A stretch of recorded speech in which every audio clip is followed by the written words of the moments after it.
Great. Yes, I can. Okay. So my name is Nuzhat Ayaz, and I've got 2 decades of experience in working with various corporates.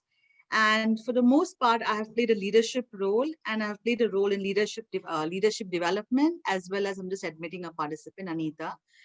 And I've been an integral part of learning and development. My last role was with Portia Medical, where we had these pan-India teams in different locations of India. And I worked with a lot of international agencies like USAID, MEDA, and CDC in impact investing. And with those interactions with the international clients and global clients, I do have a fair amount of exposure to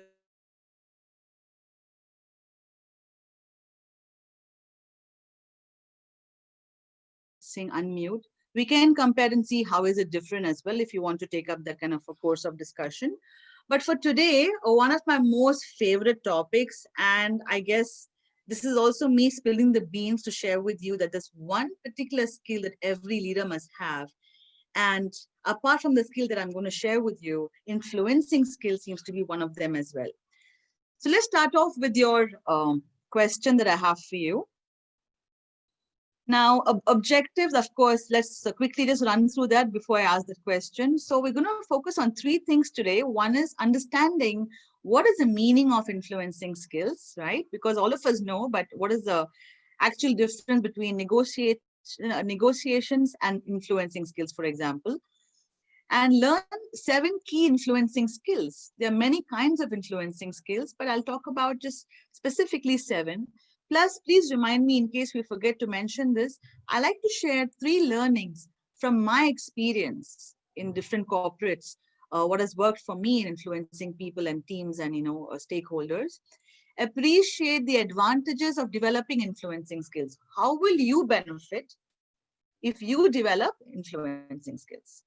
So this is what I want you to do right now. Think for a little bit. If everybody has a book and a pen, I hope you do, right?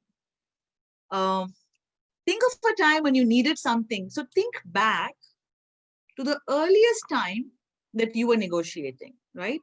Were you like a 7-year-old? Were you like a 10-year-old? Think back as much as possible and identify which is your earliest memory of influencing people. It could be any story, right? You could say that I somehow always got my way with my dad. He could never say no to me because, the way I used to ask him, he used to always give in to my request. Or I was able to influence my peers in school. They would always decide anything, which book to read, or what kind of decision to take based on my advice and suggestion. I was able to influence my peers. So you can think about any story, think back, take some time, a minute maybe, and then you can share your answers in the chat window, all of you. A quick story. Everybody can put up their responses there.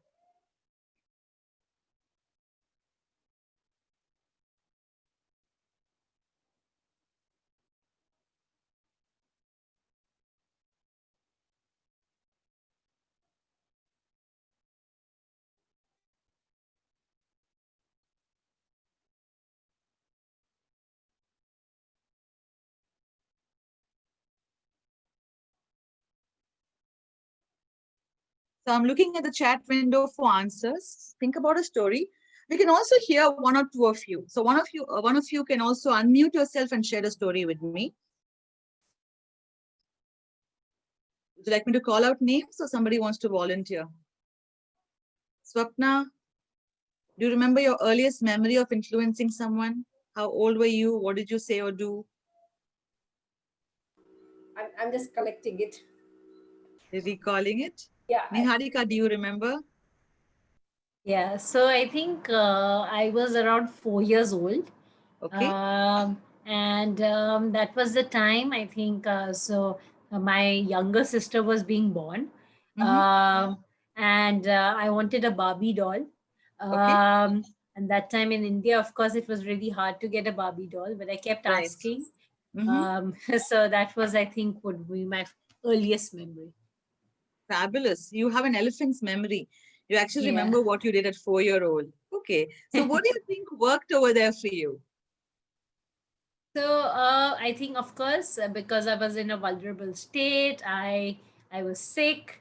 My parents were feeling obviously anyway guilty because now a new member is coming in the family. They thought they were Right, neglecting me. right, So I think I was using that. And I right. guess before that, I never needed to use Yeah, influencing skills because yeah, obviously I was the, you know, right. center of attention. So I think Yeah, it was my way of getting attention, right? So very as a interesting. So you use the poor me kind of approach, right? And some yes. people would actually do that. I mean, they would use that poor me, look at me. And if you notice, there are lots of people who are asking for funding right now when all this trouble is going on with migrant workers going, right? And our heart goes out to them. That is a very easy way for us to get influenced. Hi, Chitra, welcome. We're just discussing our childhood stories of the earliest memory we have in influencing someone. And Niharika just shared her story when she was 4 years old and how she got the Barbie doll by being consistent. I mean, by asking for it, not giving up, and also the fact that she was not well, it worked in her favor. So thank you, Niharika. That was a good story. Who else wants to share a story? Rinku, do you want to share your story? I'm sure that was all a handful to handle, and she was a kid because she's like so outspoken and confident. Anybody else who wants to share the story? Whoever's online, you can write your chat answers in the chat box. Swapna, do you remember your influencing skill story now? Yes, yes, yes. See, this is when I was in 10th. Okay. So I used to go by bus for tuition and all, and made sure that it was quite difficult for me to go and come to Mm-hmm. colleges and all. So, somehow I tried convincing my mom that, if I had a two-wheeler, that is a Mm-hmm. bicycle, not two-wheeler is not a bicycle, so I can give Yeah. more for my study as well as I can could take care of going for tuition here and there. Okay. Okay. So you convinced your parents to get you a bicycle. Because And what do you think convinced them? What is the reason they got convinced? as I was in 10, they want me to concentrate more on study, don't waste, not to waste my time in traveling and all. Okay. So you gave facts, isn't it? So what did you do in your influencing skills? You backed it up with facts. You said, what is the reason? I was, We'll come to your answer, Revati, but thank you so much. We're talking about Savapna, and then I'll come to your answer as well. Yeah. So what you were trying to do is you were giving them reasons, logic, and convincing them with those facts. So that could be one of the ways that we influence people: facts, figures, and reasoning it out, logic. And again, this depends on what kind of person you're speaking with. So maybe your parents were very reasonable people and that's why they got convinced when you gave them reason, because my parents were very reasonable too. I mean, let's take it for granted that most parents are not reasonable, but we need to get them to become reasonable and in our favor. But that's one. So Revati's answer, she's saying, I'm wondering now, did I influence anybody at all? I think I was more influenced by others, peers, friends, family. Interesting. Okay. So good. I got some answers in the chat box. I got some answer from Swapna and Niharika. Anybody else who wants to share? Priya, Predna, I'm on the anybody same else? lines like Revati. I think I was being influenced by everybody. My son, particularly, who wanted to buy a bike, and I Right, was so Chitra. keen. He gave me so many reasons that finally I said yes, and my husband also said yes to him. Right, Chitra. So it's like you have to do the other kind of training, how not to get influenced, isn't it, by his children I and have by to learn that family? now. I have to Yeah, learn yeah. that means yes. Yes, that's something I'll also struggle teaching you because I have a 15-year-old who's got the same kind of influencing skills and it comes naturally to them. And yes, if you notice, that's another thing for us to realize that our influencing skills could probably be better when we are not inhibited. As we keep getting older, we keep second guessing ourselves. That's again a realization. If you think back, being free spirited, being a little bit more chilled out, being able to ask for anything that we want. We do that very naturally when we are younger. And as we start getting older, our brain starts saying, I think maybe that's not really a nice thing to do. Maybe we shouldn't ask this. Maybe the person will not give in to you. All of those, we start second guessing ourselves. So again, that's a good point for us to keep in mind that yes, we need to be childlike, we need to be free spirited, we need to be able to ask for what we want. So that's what, Chitra's point tells me, that though we cannot see what Chitra did to influence, but Chitra's son, we can see as an example how he influenced her by asking for what he wants, right? Asking can also influence others, okay? All right, so with this is very interesting. I'm going to move on and also share some more points with you. Priya is saying I was unable to unmute. Now I'm sorry. No worries, Priya. You want to put your point in the chat box? We can read it later or now. What is the earliest memory you have, Priya, of influencing others? No, that hi. Hi, I can hear you now. Great. Yes, Priya, great to hear your voice. I'm so happy to see you after a long, long time. It's a pleasure. It's a pleasure. Thank you so much for joining. So Thank please tell us you. your earliest memory of influencing skills. I think I've been a dramebaz from the beginning, like how I am now. Yes, we know that. So a little background, team Priya and me have worked together in the previous organization. So that's a connect. But yes, Priya. So you've been Yeah. a dramebaz, all right? Yes. So I will always get my things done by emotionally influencing my mom and dad. You know, when I want an ice cream or a chocolate, you know, when I name it, I used to get it. Mm-hmm. With all my dramebaz and all my faces, which I do even now. Yes. So Correct. that's what I remember. Right. And how I Chitra likes forcefully come. your drum. Nusrat, That's what you Priya does remember. emotional blackmail. My grandson does that with my daughter. Right. Great. He asks her to carry him, and if she says no, I can't, he wants a chocolate or something. So once he gives Absolutely. him the chocolate, he walks down. So Priya, that's Great. emotional blackmail, and I That's have experienced emotional. that Yes. many times. Great. Thank you, Chitra. I know somebody is able to connect with it. I think emotional blackmail, all of us have either experienced it or we have done it at some point or the other. Now, think about it like this, right? So, when you're saying emotional blackmail, of course, we're not speaking that in a positive light, but I want to plant an idea in your mind. Instead of looking at that as emotional blackmail, if you can think about it more professionally, an emotional leverage, right? So there could be, in your real-time business scenario, that you could have an emotional leverage. We'll talk about it later. What could be an emotional leverage? For example, we speak about favors. A lot of times, if you notice people who are really well networked, people who have a lot of connects, people who have a lot of people who are really gunning for them, it usually means that they have done something for that person earlier on. It might not be give and take Bada system immediately, but you do things for people randomly without expecting anything in return. And somehow, when it is your turn to influence them, they do get influenced, right? And but you're not doing it in a manipulative way. You're doing it in a really good-hearted, genuine manner. You're there for people, and then people are there for you. Okay, so that is that emotional leverage. We'll talk about it in some time. So good, nice, interesting discussion. Dramebaz, a whole lot of other discussions came up. Let's take a look at this slide. Sorry, Nusrat, I agree with you on that. Sorry, I'm interrupting very often, I think. That's okay, Chitra. Please go ahead. I agree on that because as you said, about being professionally blackmailing. What is it? Blackmail leverage, you said, right? Yes, We do yes. that in our college when our principal asks us to meet for a class. Right. What we do is we come out with examples of COVID. And, Right. then finally we are asked to do everything online. Right. So that Right. is So how we there is, put up in yes. the group. Yes, that's a very clever observation, Chitra. You're right. It is a emotional leverage, but it can be used in a positive way. And thank you for bringing that up. I'm going to quickly move this and show you some of the responses here. Take a look at the slide. It tells you what are the different things we probably might have done to get our, message across, right? So you have, for example, not giving up. Being persistent is also an important way of both getting outcomes and influencing others. I would argue my case. I would not ask open-ended questions. So for example, you ask them, why can't I have it?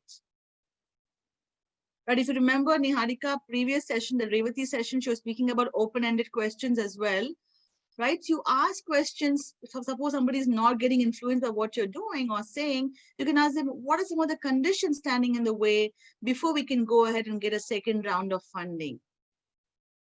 What are some of your reasons to say no? Can I help you, with some of the solutions that you might have questions for in your mind? All of these could mean that you're asking questions and making the person think and get them to come to your point of view. I would offer what I can do for them if they can do this for me. This is again a very important skill in negotiation as well as in a influencing skill scenario, right? So when somebody, for example, we use this with the family as well. Let's say with a team member, you could say, I would be very happy to let you work from home if you can turn in that report by Sunday evening. I mean, I intentionally said Sunday evening because somebody has asked me to turn in something by Sunday evening, right? And over there, I had to negotiate something else for a Monday. But when you're asking something and you really want it, you could say, okay, you can work from home. Could you please give it to me by Sunday evening or latest by Monday noon? Or for example, an investor kind of a documents, you could say, I'd be very happy to furnish all the documents for you to take a look at.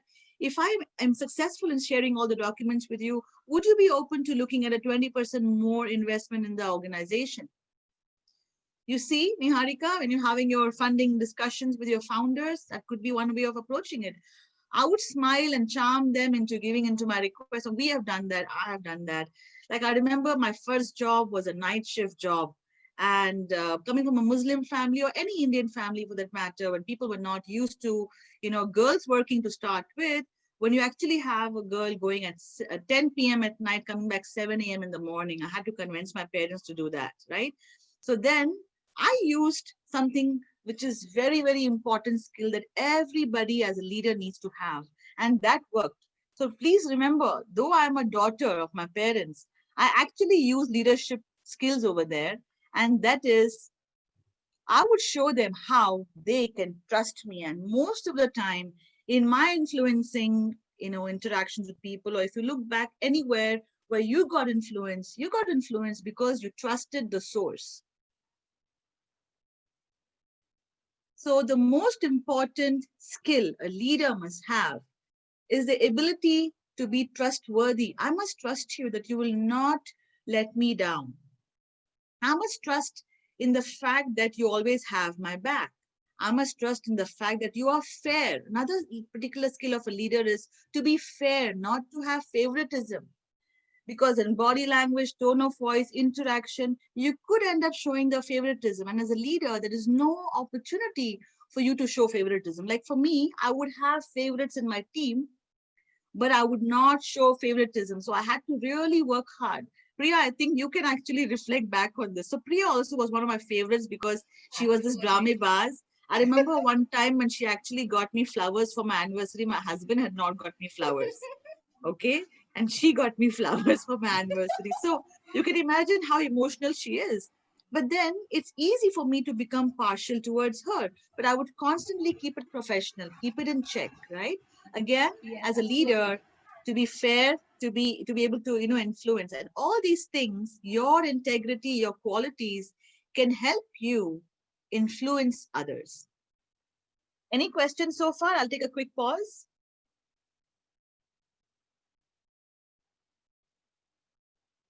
Okay. So this is a quick story I'm going to share from my first job. This was like a summer job. I was working with this company called Casa Capital. If I remember correctly, somewhere around 1999, that was my first job. And we were supposed to sell the packages, which were like, holiday packages. And I was doing telemarketing that time, usually on the call, trying to call up people in Hindi and, English. Of course, I struggled with Kannada a little bit. But then all the time, people would call me to the reception to do firefighting for customers who would get really angry. That was my earliest memory of being able to influence. So I would go there, everybody would be screaming, shouting, and upset because some kind of a communication gap has happened. Because what the Casa Capital used to do is call up people and say, congratulations, you've won a holiday package. They used to invite them over. And when they come, they used to say, you will get your gift when you attend this, session with us. And then they used to give them 2 cups, coffee mugs. and say that for the holiday package, this is a different, protocol for you to follow, and this is what you need to do, and get them caught up in formalities. So people used to say, I feel cheated. I got 2 mugs instead of a holiday package. There was a lot of communication gap because of that. So I used to go to the reception and influence people and calm them down, right? So that is my earliest memory. And what helped me again is to be composed, to be personable, to smile and be pleasant and positive, and convince people. Okay, so these are some of my skills that I'm just sharing with you from a story of mine. And then we spoke about this trust. Now, I know that you can't see the screen sometimes because I have this, but I need to see your faces as well. What is that one important skill? We already got the answer for that. It's trust. And I'm going to show you a few quotes. You can read through. In the earlier traditional sense, people used to believe that I will use my authority. It was very autocratic leadership style.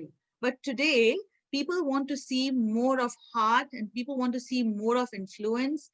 And people don't want to see autocratic leaders anymore because it's completely outdated. We have moved on to the 20th century. So here, the key leadership quality is influence and not authority, because authority, you're using a position to get the work done. But influence, you're using your personality to get the work done. That's the main difference, right? If it's making sense so far, you can give me an answer in the chat window. Any points over here so far? Okay, going well. Great. Thank you. The other one, leadership is not about titles, positions, or flowcharts. It's about one life influencing another. John Maxwell, who's a writer and author, he says that, and I'm sure you agree with this. I'm just leaving you with a few quotations. That's usually my style, to just share some quotations with you. And then this is again, which is opposite of what we discussed, that if somebody trusts you, then you're a great leader. They believe in you and they follow you blindly. I mean, I have followed many leaders blindly because I trusted them so much, right? I know that they have my back. But if you break that trust, then whatever you do, a little action that you do, that building the trust back is not easy, right? So again, it's very important to keep building trust with whoever is your stakeholder, whether it's an investor, team member, a peer, or whoever it is. But remember not to break their trust as well. So this is a quick summary of what influencing skills means. You can just go through it because it is self-explanatory over here. Your ability to be able to convince another person and bring them around to your way of thinking without forcing them. Convincing is different from forcing. Forcing is being stubborn. Convincing is being persistent. The 7 key influencing skills. Let each one of you take a question. Over here, I'm going to ask you 7 questions in the quiz. You will see a picture and then tell us what this picture stands for. Who wants to go first? Sorry, Nazar, can you go to the previous slide? I just want to look at definition.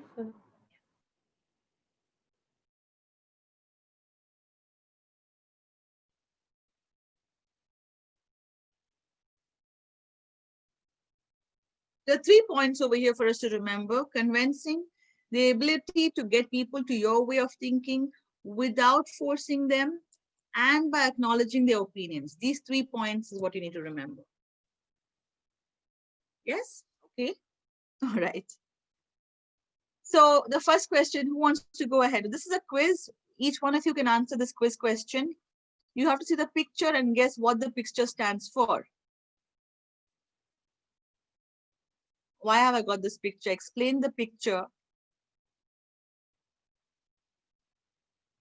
Who wants to try it? Shall I give each one a picture? Chitra, you want to go with the first one?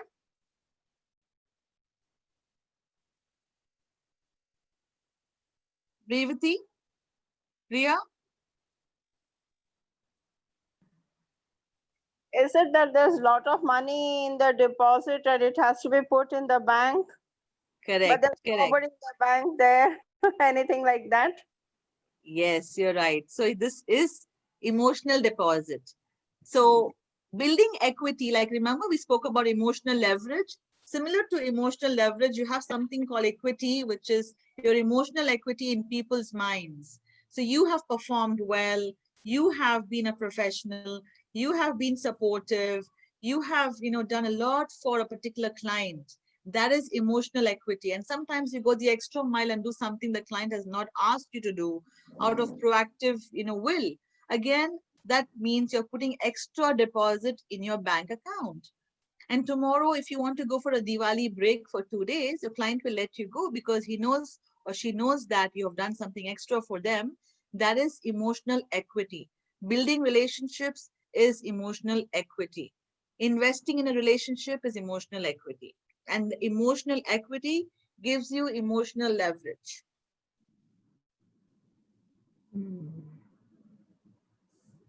Next one, who wants to try? Thanks. Good try, Chitra.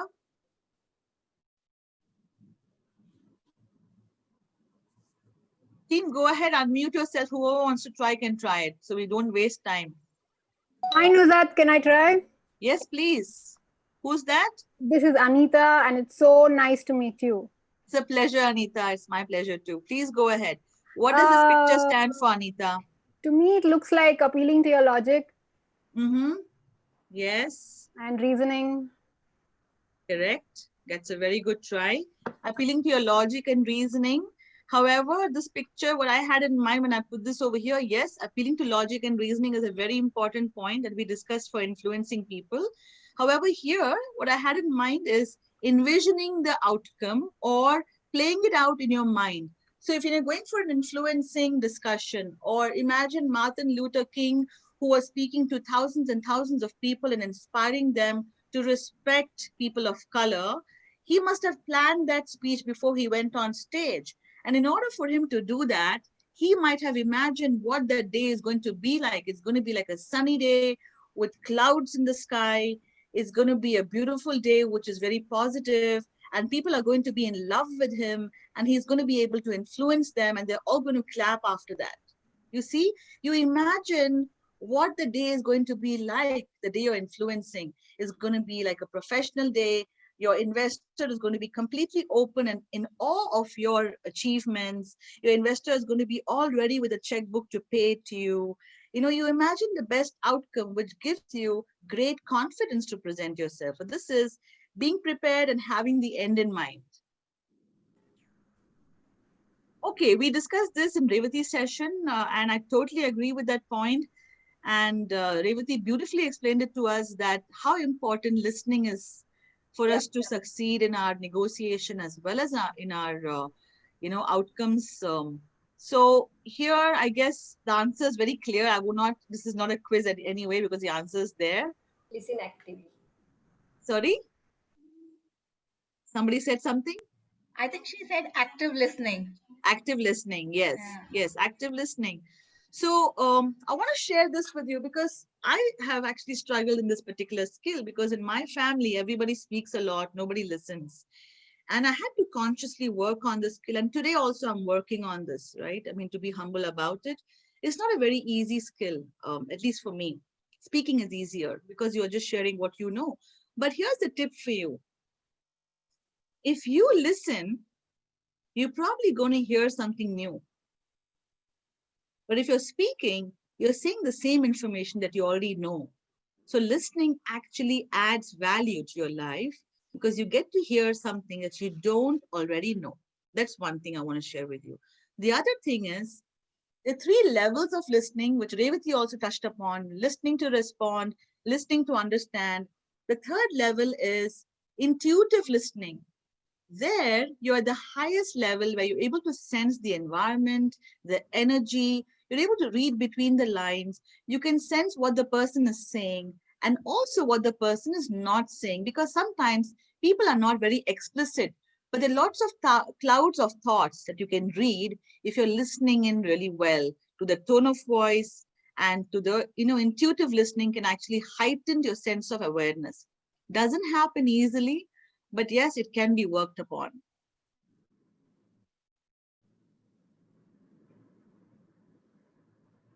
Okay.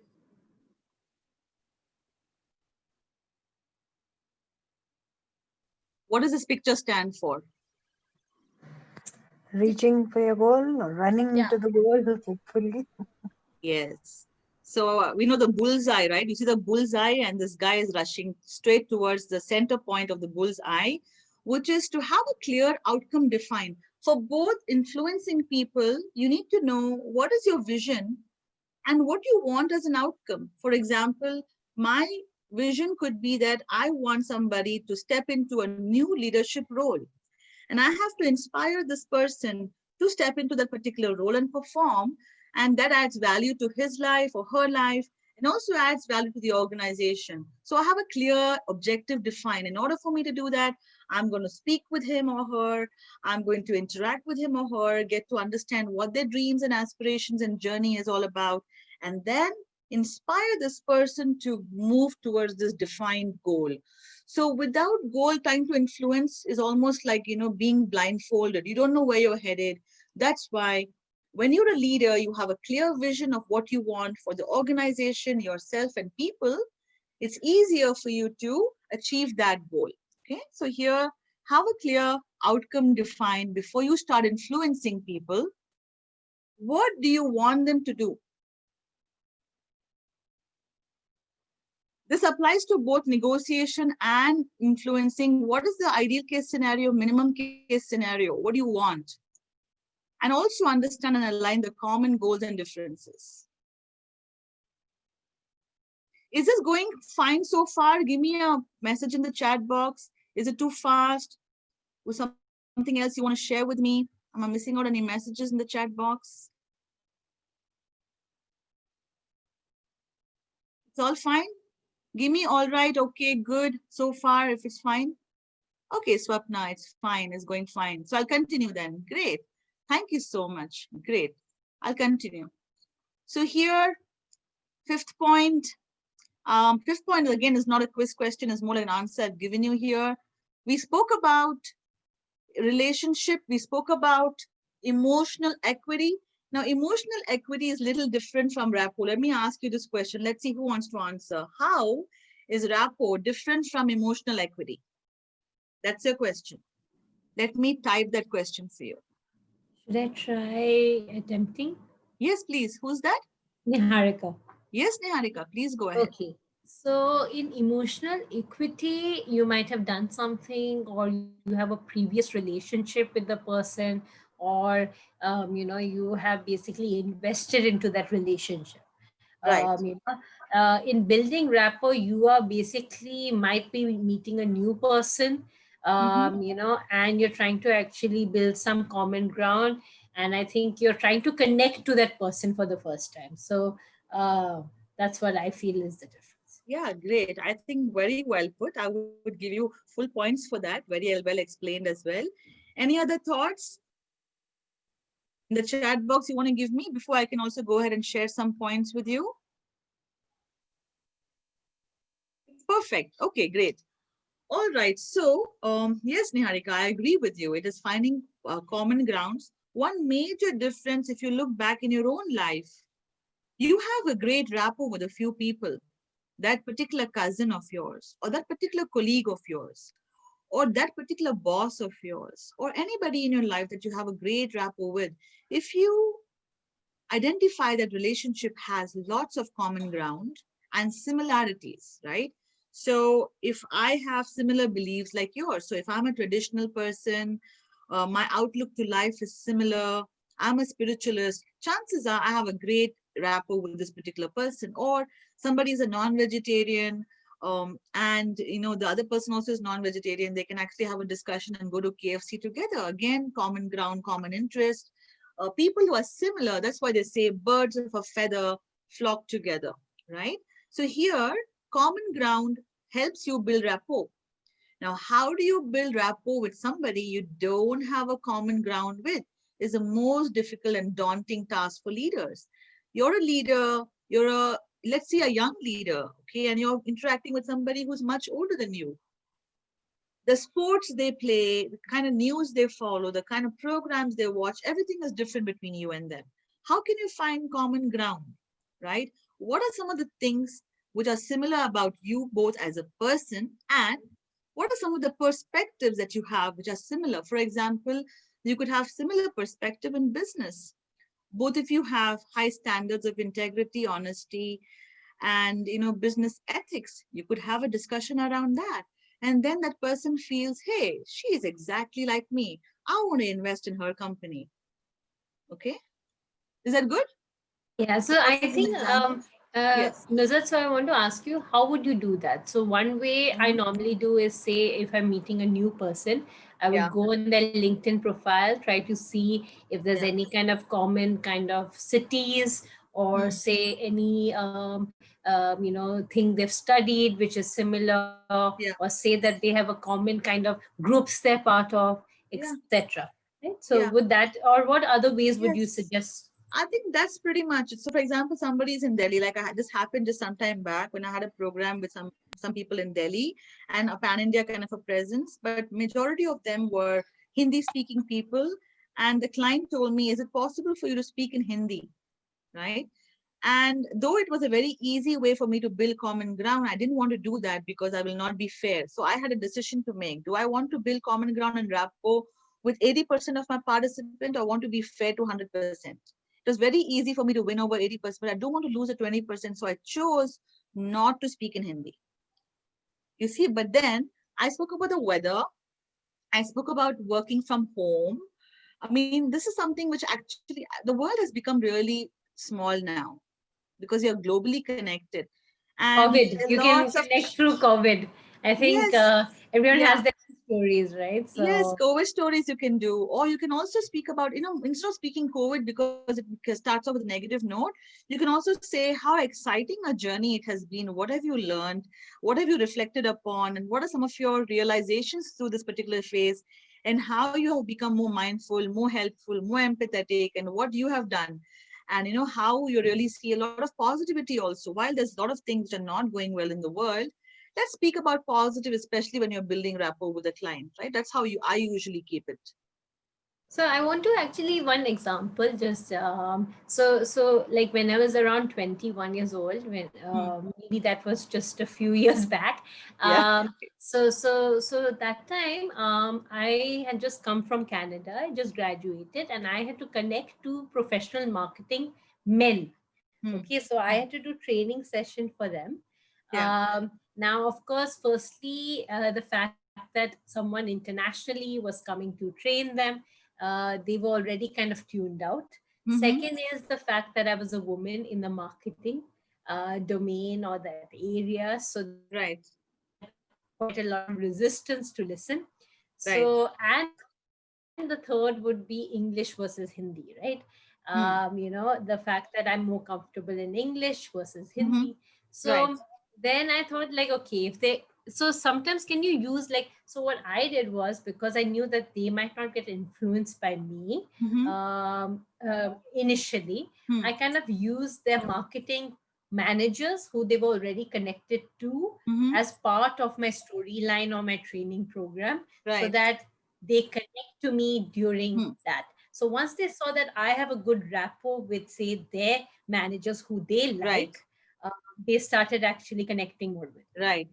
Good. I'm glad you shared your story with me, Niharika. And I've just put a word over here in the chat box for you. It's called DNA, right? So DNA is a good approach, which is demographics, needs, and attitudes of people. If you're not able to connect with them because you're not the same sex or same nationality, you could always connect with them by understanding what is the demographic, where are they from, and what is their need, what is their attitude. Based on these three also, you can connect with them. I know somebody from Spain. I know that the culture in Spain is that they like a relaxed meal. They like, to, go for their musical concerts. They're really the artistic type and they love paintings. So I will speak about, Monet painting. I would speak about Picasso. I would speak about a painting that I really stared at for almost 15 minutes and how beautiful it was and how the culture, you see, cultural talk and all of that can actually build a common ground. So we also have 15 minutes left. I'm going to try and go a little faster because I like to finish the content if possible. Otherwise, I can always send it across to you. Nuzhat, can I please share something? Is that okay? Yeah. Go ahead, Priya. Please, go ahead. Since we were, Niharika, hi, first of all. I found your stories to be very interesting. Thank you. Thank you. I just want to share a small story about Nuzhat. Nuzhat, if it's okay. Yeah, go ahead. I'm scared sure now. you're going to get surprised. Yeah. Nuzhat and I used to work prior to this company called Potia. It's a home healthcare industry, right? So I used to love and admire the way how she used to like connect to the doctor. So there was this person called, he was the medical director. His name is Uday Maya, right? And he was one of the famous oncologists. And I used to love the way how